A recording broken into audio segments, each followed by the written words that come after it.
orang yang ingin melaksanakan ibadahnya, terkhusus bagi kaum minoritas. Pada intinya Anda menganggap peraturan ini timpang sebelah, hanya menguntungkan agama Islam saja. Kami rasa argumen ini perlu kita uji kelayakannya. Karena apa? Agama Islam di timur, Indonesia bagian timur, taruhlah Papua, Anda bisa cek, mereka juga kesulitan untuk mendirikan tempat ibadah. Begitupun sebaliknya, agama lain misalkan di Aceh, karena dia minoritas, akhirnya juga kesulitan. Pada akhirnya gini, undang-undang ini sama sekali tidak timpang sebelah, mengunggulkan satu agama dan merendahkan agama yang lain. Karena apa? Semua dirasakan oleh masyarakat apapun agamanya. Kedua gini, terkait masalah kesulitan, saya kasih analogi sederhana. Pemerintah tidak melarang kita untuk berkendara, akan tetapi pemerintah mengatur aturan dalam berkendara. Bukan berarti pemerintah mempersulit kita untuk berkendara, melainkan apa? Menjaga agar legalitas hak rakyat untuk berkendara itu tidak sampai mengganggu rakyat yang lain.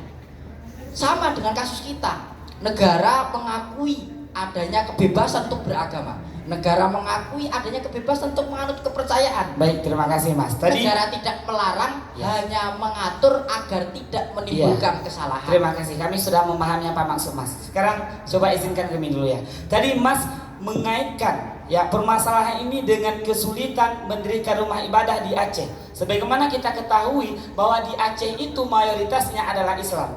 Kemudian terjadi juga kesulitan mendirikan rumah ibadah di Papua. Sebagaimana kita ketahui bahwa di Papua itu minoritas adalah agama Islam dan mayoritas adalah agama selain dari agama Islam. Itu spekulasi kesulitan itu disebabkan karena apa? Disebabkan karena sedikitnya ya orang yang setuju dengan adanya perizinan untuk mendirikan rumah ibadah tersebut, sehingga di sanalah letak kesulitannya. Ya, karena sulitnya mendapatkan izin tersebut. Ya, sulitnya mendapatkan izin tersebut, baik itu nanti dari pihak warga atau rakyat yang ingin mengizinkan seseorang untuk mendirikan rumah tersebut, sehingga undang-undang ini menurut kami sebagai tim kontra mesti direvisi kembali dan mesti diamandemen sekali lagi.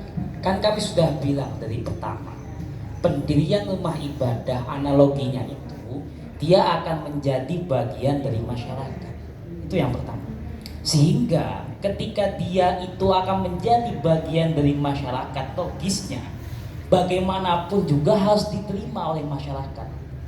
Tujuannya satu, ketika masyarakat menerima maka akan timbul kemakmuran dan kesejahteraan di antara umat beragama. Baik. Akhirnya ketika memang minoritas itu tidak diizinkan, Bokyo yang si minoritas ini itu sadar diri bahwasanya memang dia itu tidak diterima di sana untuk mendirikan rumah ibadah.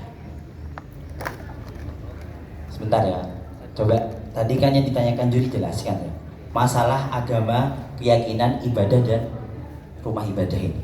Sekarang saya analogikan seperti ini. Memang dalam Undang-Undang Dasar yang jenengan jadikan sebagai pedoman Anda untuk tidak setuju terhadap ini, bahwa Indonesia memberikan kebebasan beragama, meyakini sesuatu dan beribadah terhadap keyakinan yang dianut. Sekarang saya tanya, apakah yang namanya beribadah itu harus bergantung dengan adanya rumah ibadah? Kita bayangkan aja, mau sholat apa harus di masjid? Enggak harus. Sehingga yang namanya minoritas, sebagaimana yang teman kami sampaikan, ya berarti sadar diri, dia tetap bisa beribadah. Tidak ada undang-undang dasar yang dicemari di sini, nggak ada. Tetap negara. Kalau Mas tadi memberikan argumen tentang bagi kaum minoritas harus sadar diri, Mas itu mesti memperhatikan kalimat yang Mas sampaikan. Kalau adanya kalimat sadar diri, di mana letak keadilan seluruh rakyat Indonesia? Itu yang pertama. Kemudian yang kedua, Mas tadi menyampaikan bahwa ibadah itu apakah tidak perlu ada tempat ibadahnya? Ya, kami sampaikan tempat ibadah itu mesti ada tempatnya. Ya, sebagaimana yang disampaikan ya